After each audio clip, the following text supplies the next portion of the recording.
Bien, je vais vous parler d'un autre sujet, toujours en rapport avec la sortie astrale. C'est le phénomène de consultation. C'est aussi le phénomène de la vie d'un initié au quotidien, 24/24.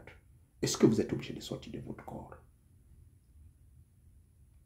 C'est la suite un peu sur l'enseignement des personnes qui se plaignent que non, lorsqu'ils ont consommé le bois, ils ne sont pas sortis, ils n'ont pas pu voir ce qu'il fallait voir.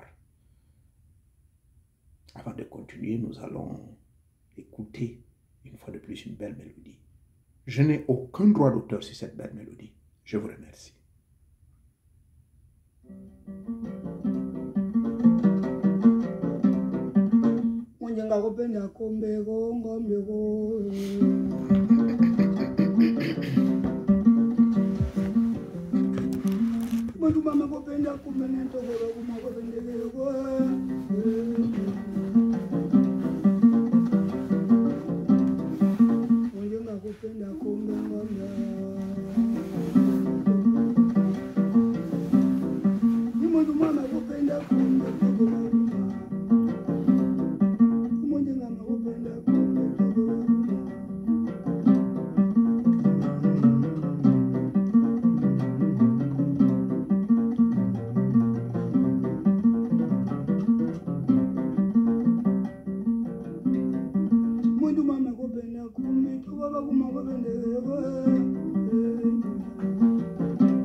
Merci beaucoup. Une fois de plus, soyez tous salués ce samedi soir. Et nous allons donc enchaîner avec la question suivante. Est-ce que nous avons besoin forcément de sortir astralement pour pouvoir découvrir pas mal de mystères?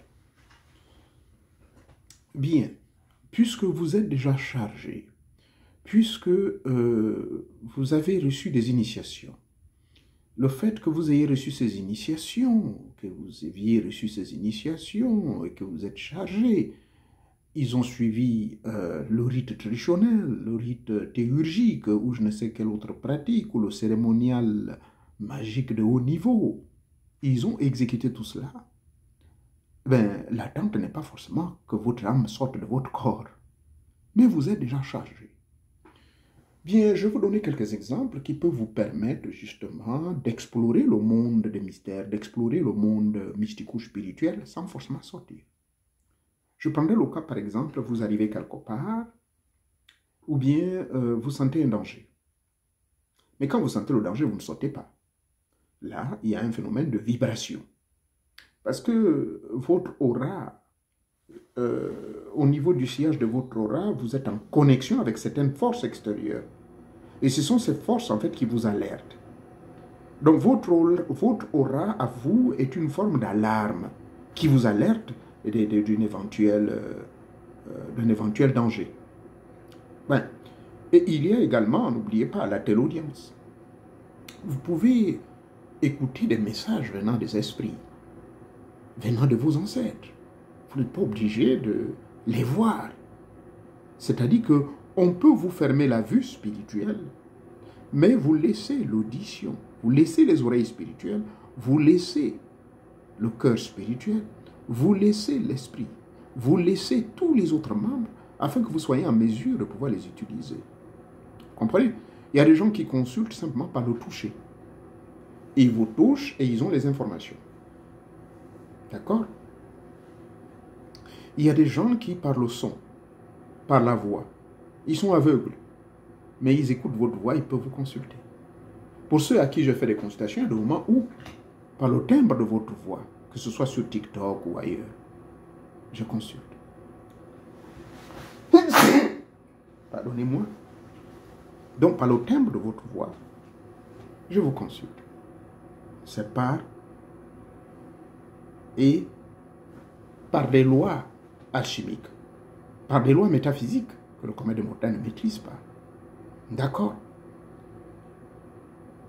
Les ondes cérébrales qui sont en vous, qui vous permettent de transmettre, de recevoir, vous n'êtes pas obligé de sortir littéralement de votre corps. Les expériences de bilocation sont faites généralement après un certain temps d'entraînement.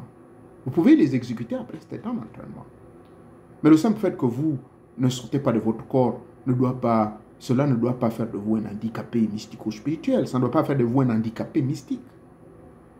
Je le répète, qu'il y a beaucoup de personnes qui initient, qui sont des initiés, sont très avancés, mais qui sont très forts dans le toucher, qui sont très forts dans la télékinésie, déplacer les objets par la pensée, qui sont très forts dans la téléaudience, qui sont très forts à travers l'odorat. Ils peuvent vous dire exactement ce qui ne va pas. Mais ils ne sont pas forcément obligés de sortir de leur corps.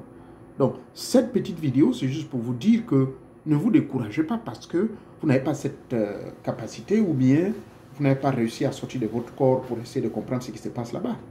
Vos ancêtres peuvent vous parler sous couvert de 3 fenêtres. La première fenêtre, c'est la fenêtre des visions. Et oui, vous pouvez avoir des visions.